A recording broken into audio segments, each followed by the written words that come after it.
오늘 겨울이 오기 전에란 제목의 말씀인데요. 벌써 여러분 11월 마지막 주일입니다. 오늘이. 그래서 이번 한 주간 또 여러분들 11월 잘 마무리하시고 다음 주 이제 정확히 달력 딱 한 장 남았어요. 달력 이제 딱 한 장 남았어요. 참 시간이 빠르죠. 시간이 참 빠른 것 같아요. 벌써 이렇게 연말이 다가왔습니다. 지난주에 이제 성탄절 이렇게 현수막을 찾으러 이렇게 인쇄소에 갔더니 그 여사장님이 현수막을 이렇게 주시면서 벌써 성탄절이에요? 그러는 거예요. 그러면 슬프대요. 아니 왜 슬퍼요? 성탄절이 다가오는데 기쁘셔야지. 벌써 이렇게 한 해가 다가서 벌써 성탄절이 온 것이 너무 슬프대. 그럴 것도 같아요. 그냥 1년 내내 그 카운터에 앉아가지고 그렇게 그냥 벌써 또 이렇게 한 해가 지나가서 또 한 살을 내가 더 먹구나, 좀 처량할 것 같아. 그렇게 생각하면 여러분들은 어떠세요? 여러분들에 있어서 이 겨울이 다가오고 또 연말이 되면 어떠십니까? 사람마다 다 다를 텐데 우리 아이들은 이제 또 첫눈을 기다리면서 마냥 또 들떠 있을 수도 있고 또 설레임의 그런 계절이기도 하겠죠. 또 이제 우리 이 갱년기가 또 심하신 우리 권사님들은 나는 겨울이 더 좋아라. 겨울이 좋대요. 나는 여름은 숨막혀 못 살겠대요. 저는 반대입니다. 여름은 견딜만 한데 겨울은 굉장히 힘듭니다. 저는 추위를 많이 타서 그런지 겨울이 된다 하니까 좀 마음이 좀 심란해요. 올 겨울은 또 어떻게 지내야 될까? 여러분들 우리가 겨울이 올수록 더 이렇게 또 주의 사랑을 전하고 또 사랑을 나누고 또 사랑을 이렇게 베풀 때 우리가 이런 추운 겨울도 잘 또 이길 수 있을 줄로 믿습니다. 겨울이 되면 참 힘든 분들이 많죠. 우리 국군 장병 아저씨들 또 보초 설려면 얼마나 힘드시겠어요.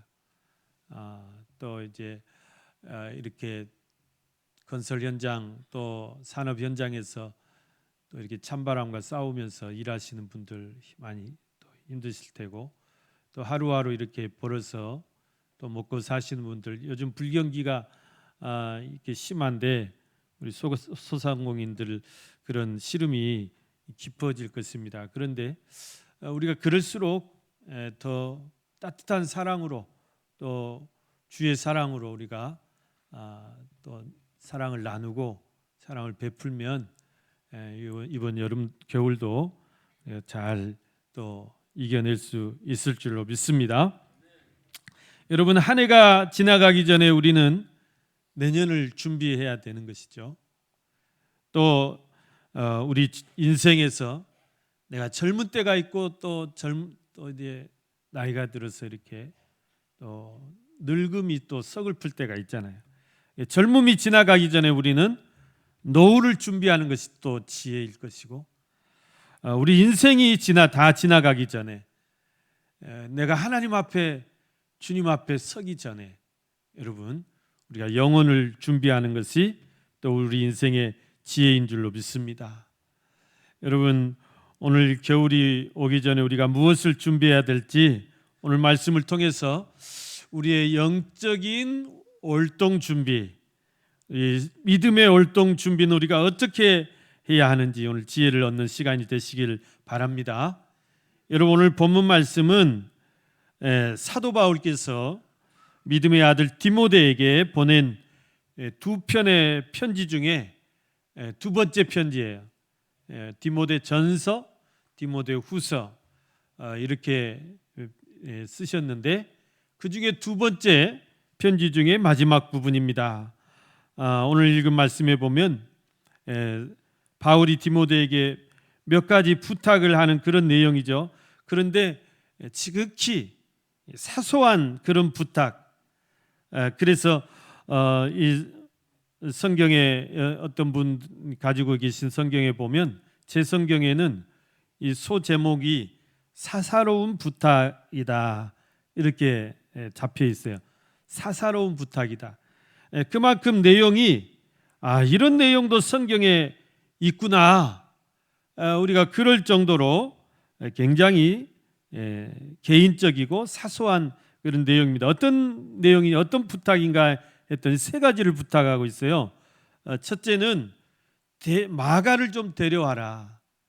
이 부탁하고 또 한 가지는 겉옷을 좀 가져다다오. 겉옷을 좀 가져오라고 부탁하고 있어요.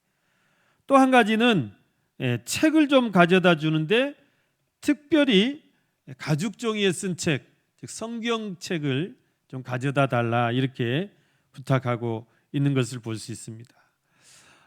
여러분이가 이 사소한 이제 내용이고 사소한 그런 부탁이지만 오늘 이 말씀에서 영적인 또 교훈을 찾아내시기를 바랍니다.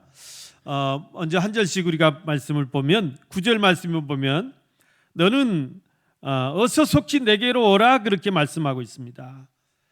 사도 바울이 지금 어디에 있습니까? 로마의 감옥에 차디 찬 그 로마의 감옥에 지금 홀로 이렇게 갇혀 있어요. 이게 이제 두 번째 수감이 된 거예요. 두 번째.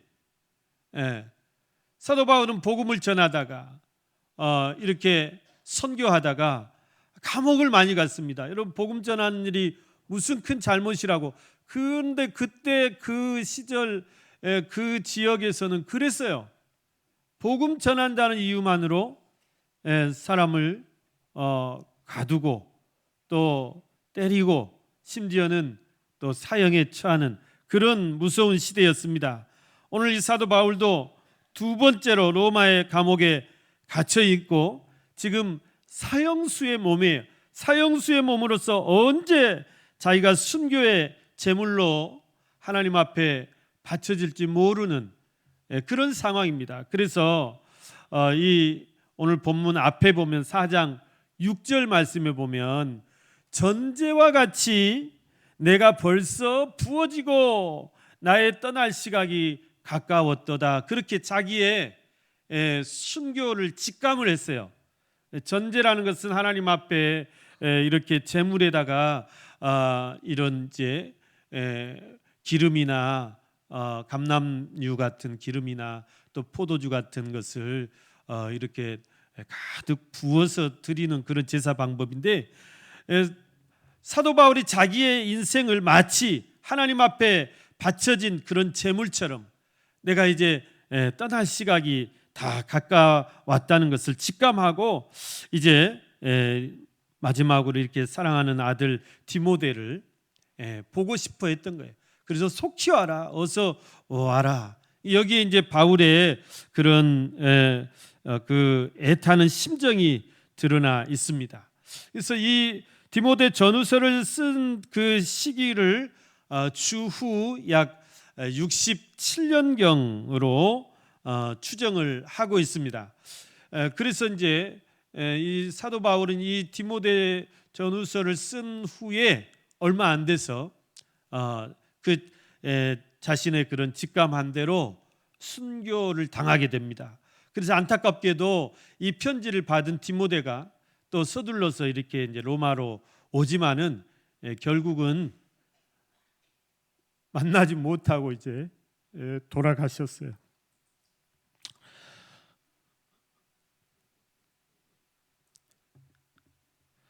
그러면서 10절 말씀에 보면 우리가 10절 말씀을 다 같이 한번 읽어보겠습니다. 10절 대마는 시작.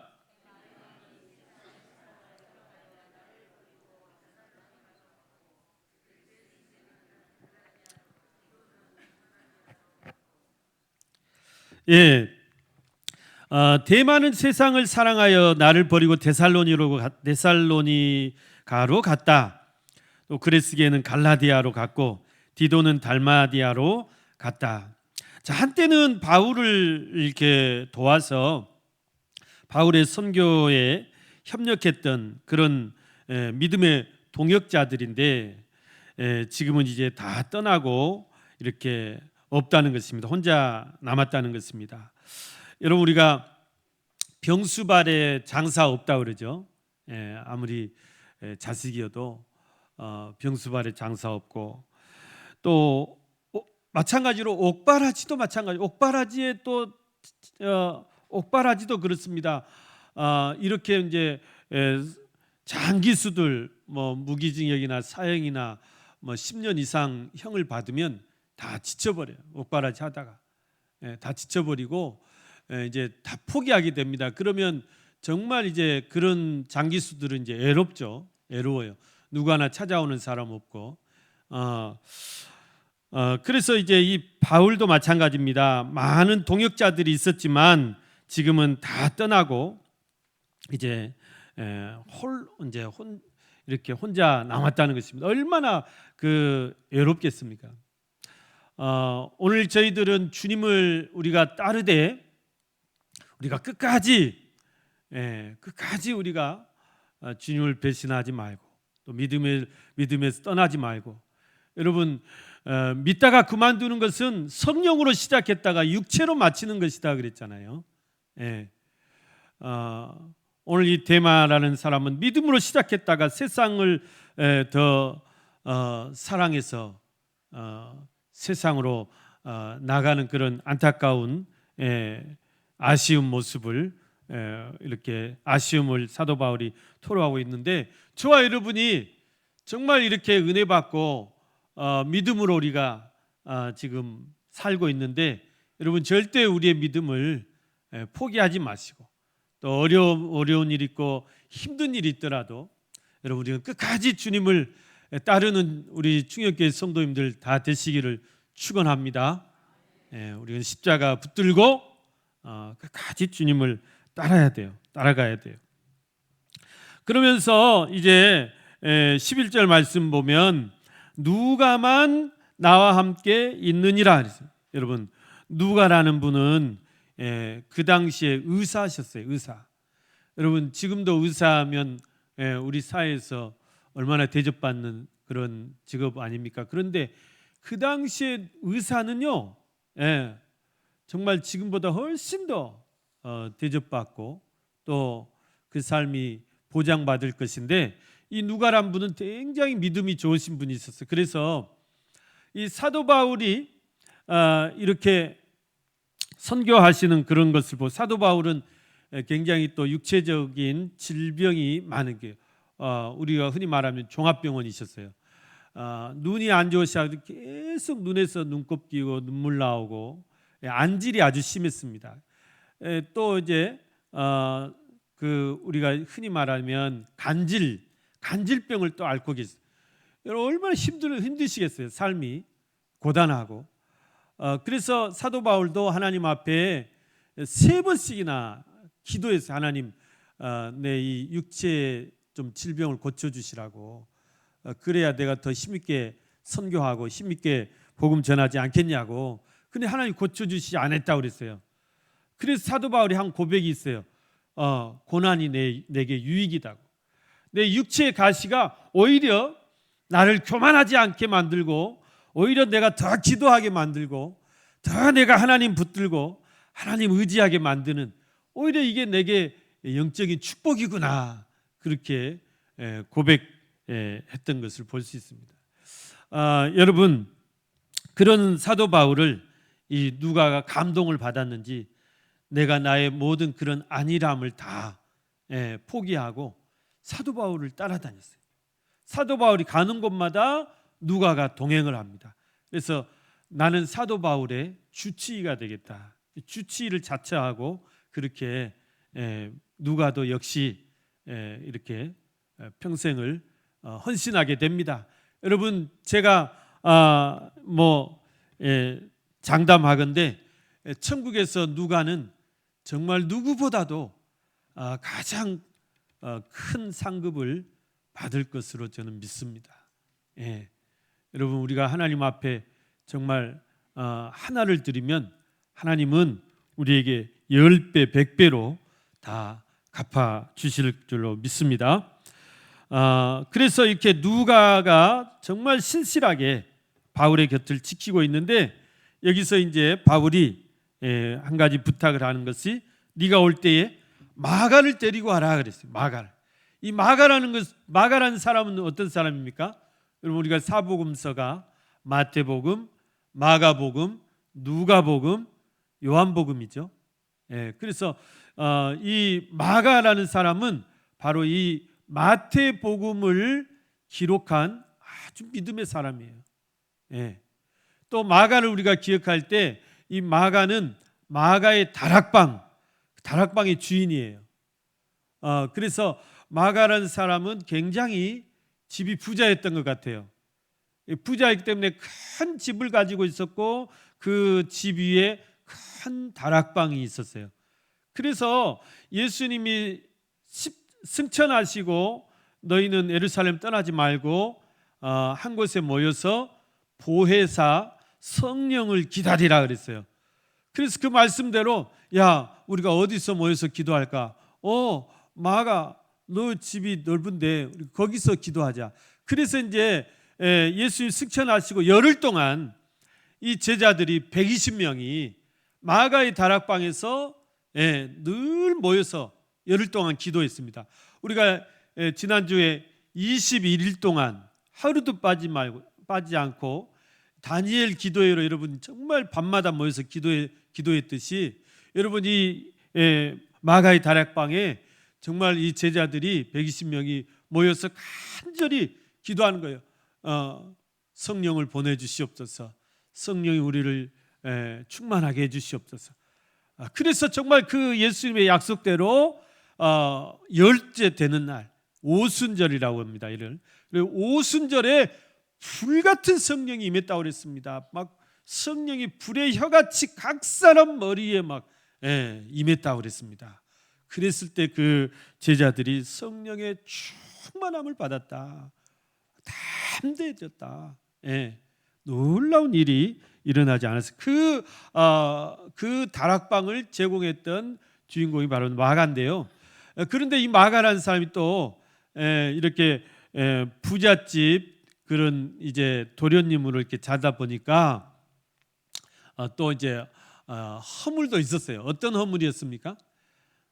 그래서 이제 이 마가는 그렇게 초대 예루살렘 교회의 이제 리더로 이렇게 성장을 하면서 이제 그 최초의 그 선교사인 바울과 바나바의 선교팀에 합류하게 됩니다. 사도행전을 보면 안디옥 교회라는 곳에서 최초의 선교사로 바울과 바나바를 파송할 때 이 마가가 그 선교팀의 일원으로 같이 선교를 가게 돼요. 이제 바나바라는 분의 그 생질이었다고 그러죠. 그래서 바나바가 이제 더 이렇게 챙겨가지고 같이 갔는데 문제가 생겼어요. 이 마가가 그 선교 중간에 이고니온이라는 곳에서 그냥 너무 힘들어가지고 중도에 포기를 해버려요. 그리고 혼자 배 타고 다시 예루살렘 와버려요.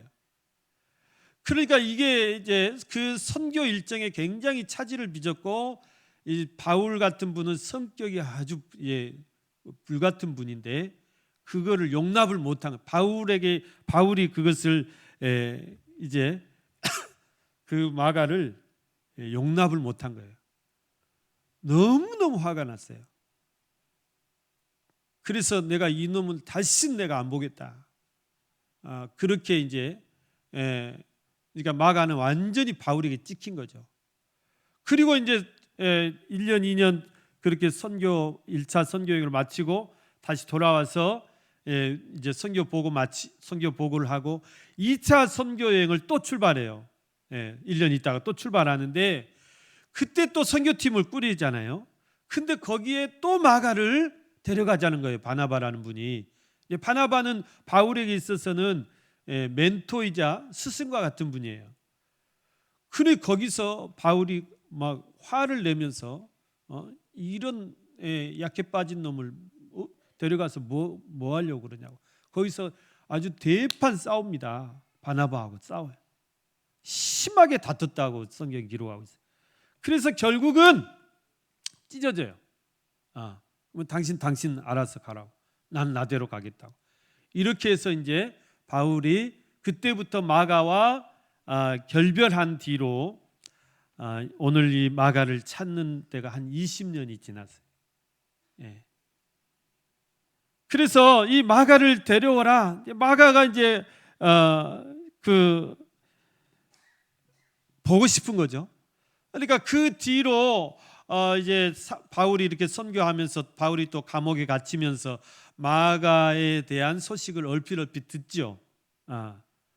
얼핏 들어요. 그런데 이 마가는 물론 실수도 있었지만 그 뒤로 굉장히 또 열심히 합니다. 그래서 베드로 사도의 제자처럼 베드로의 제자처럼 그렇게 베드로 사도와 굉장한 또 훌륭한 일들을 많이 하고 초대교회를 세우는 일들을 이렇게 많이 하게 됩니다. 자, 그 소식을 들으면서 바울이 이 마가에 대한 어떤 이제 좀 미안한 마음도 있었고, 그래서 다시 마가를 용서하고 싶은 그런 마음도 있었고, 그래서 이제 마가를 한번 데리고 와라. 내가 마가를 좀 보고 싶다. 그래서 그가 나의 일에 유익하니라. 그가 나의 일, 바울의 일이라는 게 뭐가 있겠어요? 복음 전하는 일이고 선교하는 일이고 교회를 세우는 일인데 이 일을 내가 부탁하고 싶다 이거죠. 그래서 마가를 데려오라고 부탁하고 있는 것을 볼 수 있습니다. 여러분, 우리가 이 말씀을 볼 때 그렇습니다.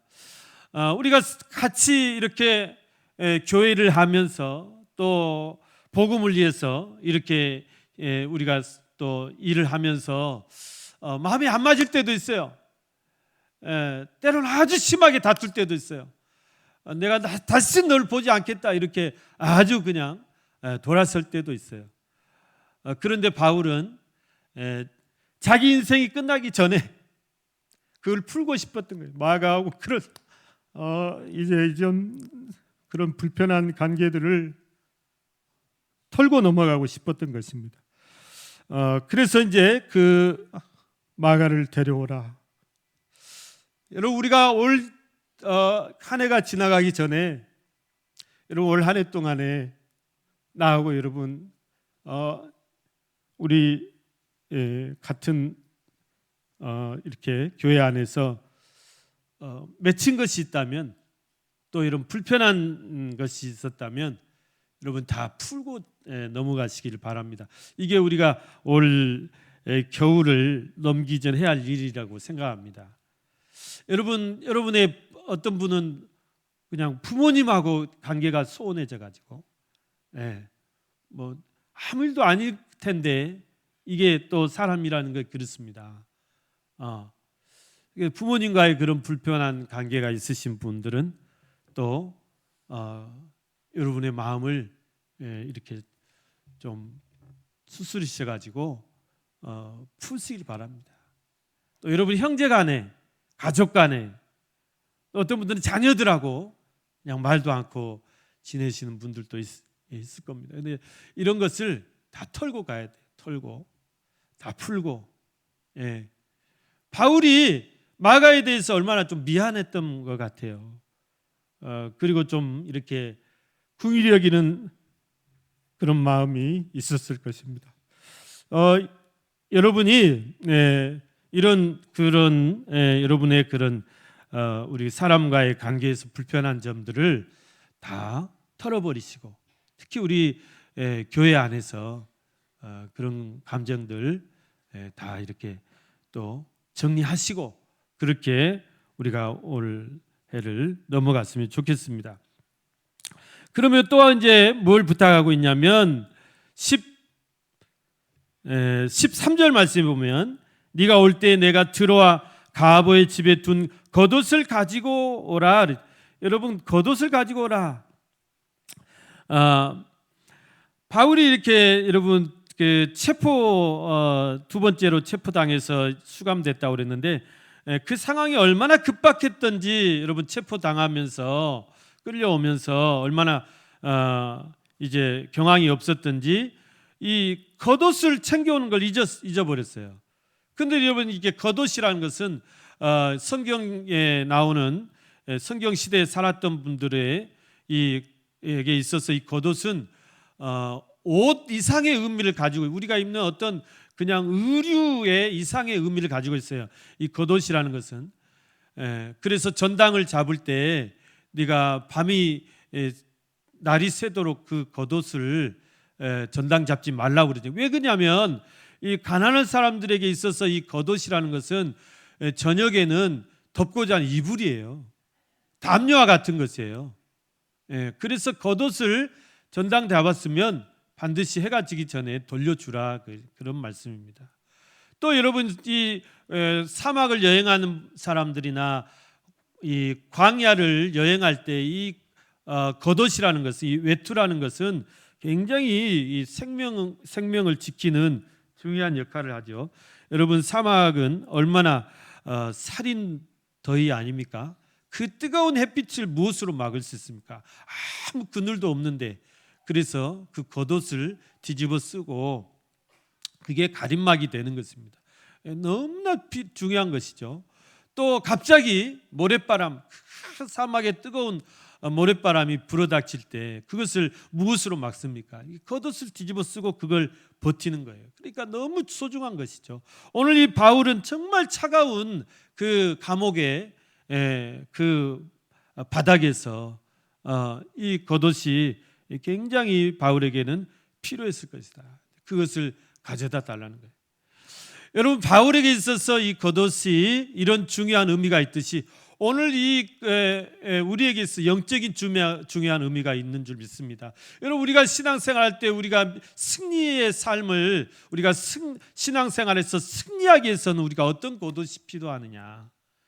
여러분 우리는 그리스도의 옷이 필요한 줄 믿습니다. 우리가 너희가 그리스도로 옷 입으라 말씀이 있어요. 그리스도로 옷 입으라. 또 의의 옷을 입으라. 빛의 갑옷을 입으라. 또 하나님의 전신갑주를 취하라. 그렇게 성경 우리에게 말씀하거든요.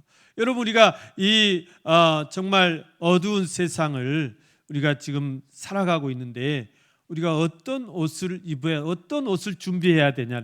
지금 이제 영적인 겨울, 정말 심판의 때가 다가오고 있는데 어떤 옷을 우리가 준비해야 되냐 그 말입니다.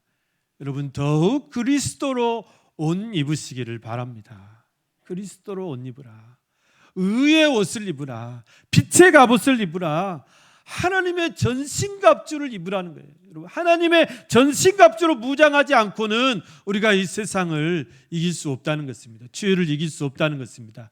이 악한 영들의 그 괴계를 우리가 이길 수 없다는 것입니다.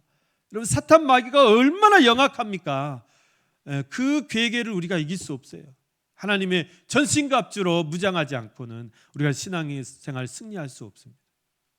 또 여러분 우리가 어떤 옷을 입어야 되냐면 거룩한 예복을 입으라 말씀하세요. 구약시대 제사장들이 제사 드릴 때는 반드시 예복을 입었어요. 거룩한 예복을.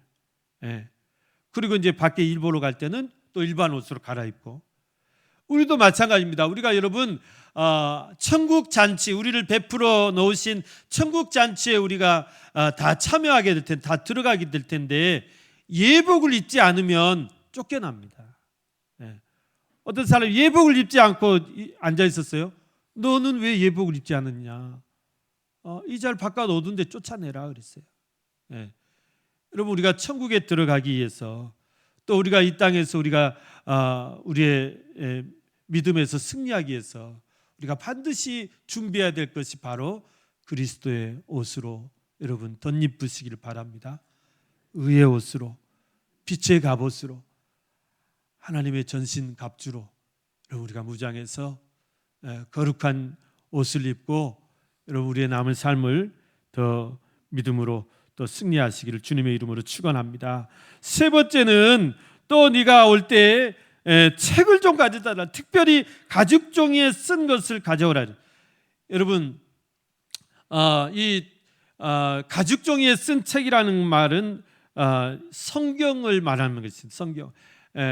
옛날 지금이야 우리가 이제 성경이 이렇게 인쇄술이 발달 또 종이가 많이 발달돼 가지고 이렇게 아주 간소하게 간편하게 그래도 이제 저는 이 성경을 들 때마다 좀 무겁다 싶을 정도로 이제 두꺼운데 그런데 옛날 분들은 이거는 정말 양반이에요. 옛날 분들 성경을 어떻게 들고 다니냐면요.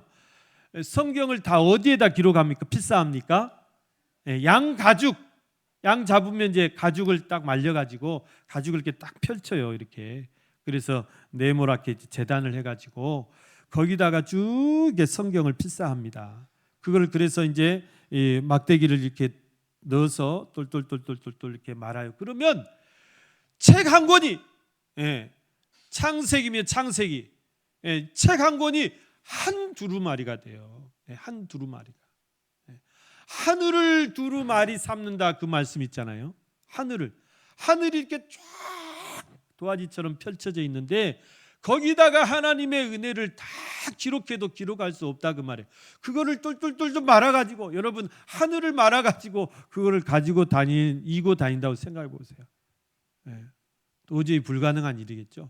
근데 옛날은 그렇게 성경이 그렇게 양가죽이나 또는 갈대잎, 파피루스나 이런 데다 이렇게 기록을 했어요. 그걸 좀 가져다 달라는 거죠. 이 바울이 지금 성경을 가져다 달라는 무슨 말일까요? 바울의 남은 인생을 내가 말씀 앞에 서서 말씀으로 다시 내가 내 인생을 정리하고 싶다.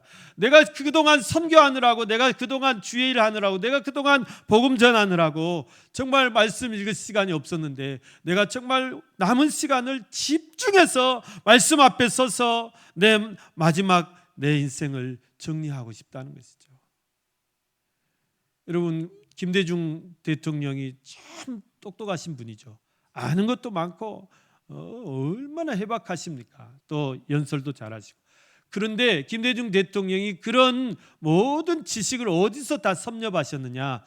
감옥에서 섭렵하셨어요. 감옥에서. 그 옥중에서요. 그래 대학 다닐 때보다 책을 더 많이 읽으셨다는 거예요. 학교 다닐 때마다 책을 더 많이 읽었. 감옥이 하나의 대학이라고 그래요. 대학이다. 바울도 마찬가지. 남은 이제 그 시간을 이 옥중에서 내가 성경을 읽고 싶다. 그래서 그 책을 가져다 달라는 거예요. 여러분 우리가 우리의 남은 삶을 어떻게 정리를 해야 될까? 어떻게 여러분 마무리를 올 한 해를 우리가 돌아보면서 여러분 어떤 시간을 갖고 싶으십니까? 말씀 앞에 서시길 바랍니다. 여러분 정말 기도의 시간을 많이 가지시고 말씀을 쭉 읽으시면서 말씀을 읽다 보면 여러분 하나님의 말씀이 살아있고 운동력이 있기 때문에 우리의 다 생각을 다 주장하시고 또 우리가 알지 못한 다 깨닫게 하시고 또 가르쳐 주시고 다 이러신단 말이에요. 기억나게 해주시고 내가 잘못한 것도 왜 내가 그때 무엇을 잘못해서 다 깨닫게 해주시고 또 내가 어떻게 할 것인가를 다 가르쳐 주시고 말씀에 놀라운 효과가 있는 거예요. 말씀에 놀라운 능력이 있는 거예요. 이 말씀 앞에 우리가 서야 됩니다. 여러분 올 한 해 이제 우리가 한 달 남았습니다. 더 기도의 자리로 나오시고 더 내가 말씀을 가능하면 집중해서 하나님과 나만의 시간을 많이 가지시면서 우리가 한 해를 잘 또 정리하시고 또 새해를 잘 준비하는 것이 우리가 이 한 달 동안에 해야 될 가장 지혜로운 일인 줄로 믿습니다. 사랑하는 우리 성도 여러분, 이번 한 주간 여러분의 가정 또 우리 교회 이제 겨울 준비해야 되겠죠. 그래서 이번 주가 좀 바쁩니다. 우리 아이들 토요일 날 이렇게 성경고사대회 끝나면 또 크리스마스 추리도 만들고 또 이제 다음 주 또 있을 우리 크리스마스 성탄 축제에 또 준비도 하고, 그리고 또 그 다음 주가 또 김장에 우리가 담궈야 되는데 또 김장 준비도 해야 되고 할 일들이 많습니다. 여러분들이 또 이렇게 같이 또 협력해 주시면 감사하겠고, 뿐만 아니라 우리의 인생에 또 내 영혼의 겨울 준비도 정말 잘 하셔가지고 올 겨울 정말 우리 교회가 따뜻한 주의 사랑을 또 많은 사람들에게 이렇게 나누어서 정말 따뜻하고 또 이 성탄의 기쁨과 또 소망이 여러분의 가정마다 또 우리 교회에 더 충만하시기를 주님의 이름으로 간절히 축원합니다.